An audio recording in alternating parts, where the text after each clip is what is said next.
तर मित्रांनो, परत एकदा आकाशने आता लकीची कॉलर पकडून त्याला चांगला दम भरलेला असतो आणि सांगितलेलं असतं, की माझ्या कुटुंबाच्या प्रत्येक सदस्याच्या ना तू जवळ येत चाललाय. माझ्या भावांच्या देखील आधी वसुंधरेंना खूप त्रास दिला, त्यांचा छळ केला आणि आता माझ्या भावाच्या वाकड्यात शिरतोयस का? आणि हे बघ, अखिलला जर काही त्रास झाला ना, मी अजिबात सहन करणार नाही.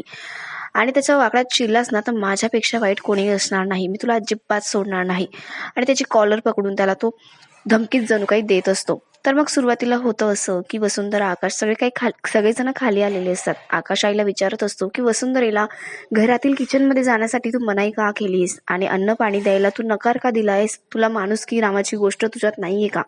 त्यावर आई बाबा दोघेही आता आकाशवरतीच चिडलेले असतात आणि ते म्हणत असतात, की या बाईने तुझ्या डोळ्यांमध्ये धूळ फेकली. ती तुझी फसवणूक करते.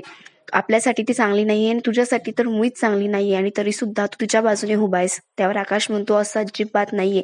त्या लकीने तुमचं डोकं फिरवलंय. त्यांनी तुमच्या मनात काय काय नको ते भरलंय. तो चांगला माणूस नाहीये. त्यांनी वसुंधरेला सुद्धा त्रास दिला आणि वसुंधरा स्वतः त्याला बळी पडलेल्या आहेत. त्या काय आपली फसवणूक करणार आहेत? त्या लकीने सगळ्यांना फसवलेलं आहे. तुम्ही त्याच्यावर काय एवढा विश्वास ठेवतायत ना, मला खरंच काही कळत नाहीये. पण आता तरी जागे व्हा आणि कोण खरंय कोण खोटंय याच्याकडे लक्ष द्या. पण जयश्री आणि माधव काही ऐकून घ्यायला तयारच नसतात. आता आकाश म्हणतो, तुझा हा निर्णय फायनल आहे का आई? तेव्हा जयश्री म्हणते, हो, पण तू सुद्धा यामध्ये पडू नको. त्यावर आकाश म्हणतो, याची मला बोलण्याची काही गरज नाहीये. चला वसुंधरा, मुलांना घ्या, आपण बाहेर जेवायला जातोय. वसुंधरा म्हणते, आकाशराव, बाहेर जाण्याची काही गरज नाहीये. उगाच बाहेरचं जेवण कशाला, हॉटेल वगैरे नको, मी घरीच जेवण बनवते ना. तेवढ्यात तनया म्हणते, हॅलो, तुला ना किचनमध्ये एंट्री नाहीये. वसुंधरा तिच्यावर चिडते आणि म्हणते, की मला त्याची गरज सुद्धा नाहीये. ती आकाशचा हात पकडते आणि बाहेर जाते आणि अंगणातच तिने पेटवण्याचा निर्णय घेतलेला असतो. वसुंधरा सगळी तयारी करत असते. तिने चूल मांडलेली असते आणि छानपैकी मस्त बाहेर असतं जेवण बनवणार असतात आणि जेवणार असतात. आकाश सुद्धा तिला खूप मदत करत असतो. त्यांनी भाज्या वगैरे आणलेल्या असतात, लाकडं आणलेली असतात. वसुंधरा म्हणते, आकाशराव, तुम्ही कशाला काम करताय? दिवसभर तुम्ही एवढं काम केलंय ना, आता तुम्ही शांतपणे बसून राहा, मी तुमच्यासाठी जेवण बनवते. आकाश म्हणतो, नाही नाही, मी तुम्हाला मदत करतो, नाहीतर मला खूप बोर होईल. आणि तो आता वसुंधरेचं काही ऐकून घेत नाही. वसुंधरा म्हणते, ठीक आहे, तुम्ही एवढं सॅलड बनवा आणि सगळं कट करून द्या. आकाश घेतो आणि तिची मदत करत असतो. दोघं जण गप्पा मारत असतात आणि छानपैकी स्वयंपाक करत असतात.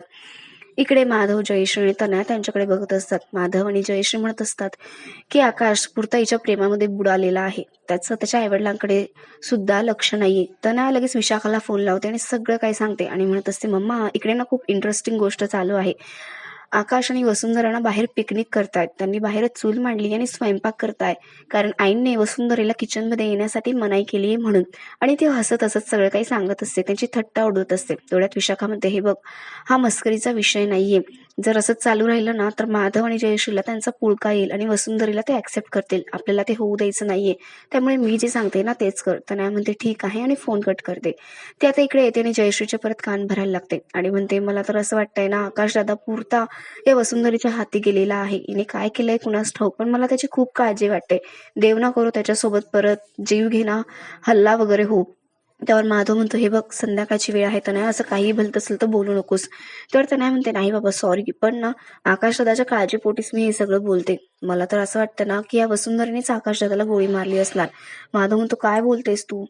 आता तनया म्हणते, हो ना, म्हणजे बघा, बनी किडनॅप झाला, त्याच्या मागे लगेच आकाश दादा गेला त्याला आणण्यासाठी. पण या वसुंधरेला जाण्याची काय गरज होती? ती सुद्धा त्याचा पाठलाग करत गेली ना. माधव म्हणतो, हे विसरू नको की तीच त्याला हॉस्पिटलमध्ये घेऊन गेली होती. हेच एक काम तिने चांगलं केलेलं आहे. तनया म्हणते, हे दाखवण्यासाठी केलं असेल तिने मुद्दाम, आणि तिनेच गोळ्या झाडल्या असतील, असं कशावरून? कशावरून नाही, म्हणजे मला माहिती आहे सगळं काही इन्व्हेस्टिगेशन ना पोलीस करतील, पण मला असं वाटलं म्हणून मी बोलले. जयश्रीच्या डोक्यात तिने जे भरवायचं ते भरवलेलं असतंच. इकडे स्वयंपाक झालेला असतो. आकाश म्हणतो, वसुंधरा, सॉरी, मी तुमच्यासाठी काहीच नाही करू शकलो, तुम्हाला असं बाहेर येऊन जेवण बनवावं लागतंय. त्यावर वसुंधरा म्हणते, आकाशराव, सॉरी काय? किती छान वातावरण आहे बघा ना, हलकीशी थंडी आहे, वरती चांदणं पडलंय, चंद्र सुद्धा आहे, आणि तुम्ही, मी आणि आपली मुलं मिळून आपण सगळे काही मस्त गरमागरम इथे जेवण करणार आहोत. किती छान वातावरण आहे, त्यात सॉरी काय? आपण असं कधी एन्जॉय केलं असतं का? त्यावर आकाश सुद्धा हसायला लागतो. बनी आता तिथे आलेला असतो. बनी म्हणतो, वा, जेवणाचा खूप खमंग वास येतोय, मला तर यानेच खूप भूक लागलीये आणि आपण घरातल्यांना सगळ्यांना बोलूया ना बाहेर जेवायला. त्यावर वसुंधरा म्हणते, नाही नाही बाळा, आपणच फक्त बाहेर जेवायचं आहे. बनी म्हणतो, असं का, आपण टेस्टला तर देऊया ना त्यांना. त्यावर वसुंधरा म्हणते, नाही रे बाळा, तुला घरातलं जेवण तिखट लागतं ना, म्हणून असं बाहेर जेवण बनवलं, हे खास तुझ्यासाठी आहे. बनी म्हणतो, मग चिनू मनूला तर बोलवूया ना. वसुंधरा म्हणते, हो ठीक आहे. बनी आता आतमध्ये जातो. वसुंधरा आता आकाशला ताट वाढून देते. आकाश म्हणतो, तुम्ही घ्या आधी, तुम्ही जेवलेला नाही आहात ना. वसुंधरा म्हणते, नाही हो, तुम्ही घ्या ना आधी, तुम्ही थकलेले आहात दिवसभर. आकाश म्हणतो, हे बघा वसुंधरा, तुम्ही जर खाल्लं नाही ना, मी सुद्धा जेवणार नाही. आणि तो स्वतःहून वसुंधरेंना आपल्या हाताने घास भरवत असतो. वसुंधरा खूप आनंदी असते. तिच्या आयुष्यातला सगळ्यात स्पेशल असे मोमेंट असतात आणि ती भरभरून जगत असते. आणि आकाशच्या हाताने ती स्वतः जेवण करत असते. आकाश तिची एवढी काळजी घेत असतो, हे बघून तिला खरंच खूप समाधान वाटत असतं. आता सकाळ झालेली असते आणि माधवने नवीन नोकरी शोधलेली असते. जयश्री त्याचा टिफिन, डबा, पाकिट वगैरे सगळं त्याला देत असते आणि सगळी तयारी करून तो निघत असतो. तो म्हणत असतो की पूर्वीचे दिवस आठवले मला, जेव्हा मी ऑफिसला जायचो तेव्हा तिथे आकाश आलेला असतो आणि तो म्हणतो, हे काय, तुम्ही कुठे चाललेले आहात. त्यावर जयश्री म्हणते की नोकरी शोधली त्यांनी आणि चालले ते कामाला. आता आकाश बघून म्हणतो, काय बाबा, हे करण्याची काय गरज आहे. त्यावर माधव म्हणतो, मग काय करायचं आम्ही, तू तर आमच्याकडे लक्षच देत नाहीस ना. आणि हो, तू तुझ्या बायकोच्या नादी लागून वेगळा संसार करतोयस. काय सांगता येईल, उद्याला आम्हाला घरातून उचलून देशील, मग आमच्या म्हातारपणाची सोय नको का करायला. आकाश म्हणतो, बाबा हे काय बोलताय तुम्ही, मला लागेल असं तरी नका बोलू ना निदान. आणि मी माझ्या बायकोच्या पाठीशी उभा आहे. तिला घेऊन मी दुसरा संसार नाही करत आहे. आईनेच तिला किचनमध्ये येण्यास मनाई केली होती आणि म्हणून आम्हाला बाहेर जाऊन जेवण करावं लागलं. त्यात तिची काय चूक आहे. आता जयश्री आणि माधव म्हणतात, तू बोलूच नको, तू सारखी तिची बाजू घेतोय. जयश्री म्हणतो, आणि बायको काय रे, बायको नाहीये, साडेसाती आहे तुझ्या आयुष्यात ती. मी अजूनही सांगते की तिच्यापासून तुझ्या जीवाला धोका आहे. तेवढ्यात तिथे वसुंधरा येते. ती म्हणते, आकाशराव, तुमची फाईल राहिली होती, ही घ्या फाईल. आणि म्हणते, हे काय चाललंय इथे, काय झालं. त्यावर आकाश म्हणतो की बाबा, नोकरी शोधण्यासाठी चाललेच ते जॉबवरती. त्यावर वसुंधरा म्हणते, बाबा अहो, तुमची तब्येत ठीक नाहीये, हे काय करताय. तर माधव म्हणतो, हे बघ, तुझा आणि माझा काहीही संबंध नाही, मला आजपासून काय कधीच बाबा म्हणायचं नाहीयेस तू. वसुंधरेला खूप जिवारी लागलेलं असतं, पण ती काहीच बोलू शकत नाही. आता आकाश, माधव, जयश्री तिथून निघून गेलेली असतात. वसुंधरा तिच्या रूममध्ये जात असते, पण तना तिच्या रूममध्ये आलेली असते आणि विशाखाच्या सांगण्यावरून ती वागत असते. ती आता आकाशच्या मेडिसिनचा बॉक्स बाहेर काढते, त्यातल्या गोळ्यांची डबी बाहेर काढते आणि त्यातल्या सगळ्या गोळ्या आपल्या हातात घेते आणि ती डबी तशीच रिकामी ठेवते आणि तो बॉक्स सुद्धा, आणि दरवाजाच्या मागे लपून जाते. वसुंधरा आतमध्ये येते आणि ती बेडवर बघते तर औषधांचा डब्बा तसाच उघडा असतो. ती म्हणते, बहुतेक विसरले मी ठेवायला, आणि ती ठेवायला लागते. तेवढ्यात ती गोळ्यांची बाटली बघते, त्यात गोळ्याच नसतात आणि ती म्हणते की आकाशरावांच्या गोळ्या संपल्या, आणाव्या लागतील. आणि ती बाटली घेऊन, पर्स घेऊन बाहेर पडलेली असते गोळ्या आणण्यासाठी. इकडे लगेच तना विशाखाला फोन करते आणि सांगते की वसुंधरा बाहेर पडलेली आहे. त्यांचा नक्कीच काहीतरी प्लॅन असतो.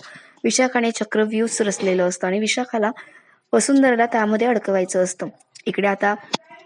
इकडे अखिल ऑफिसमध्ये एका वेगळ्याच क्लायंट सोबत बोलत असतो आणि तो क्लायंट आणलेला असतो शार्दूलने.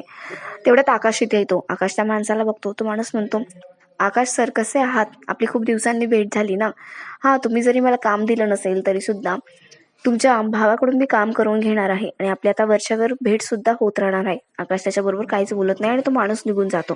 आकाश म्हणतो, अखिल, या माणसासाठी तू काम करणार आहेस, याचं मार्केटमध्ये काय रेप्युटेशन आहे हे आपल्याला चांगलंच माहिती आहे आणि तो माणूस चांगला नाहीये. त्याने कित्येकदा पैसे बुडवलेत लोकांचे. अशा माणसाबरोबर तू का काम करतोयस, त्याच्यासाठी कशाला काम करतोय. तर अखिल म्हणतो, दादा, तुला माझी मदत करता येत नसेल ना तर बोलू सुद्धा नको. फुकटचे सल्ले कशाला देतोय रे मला.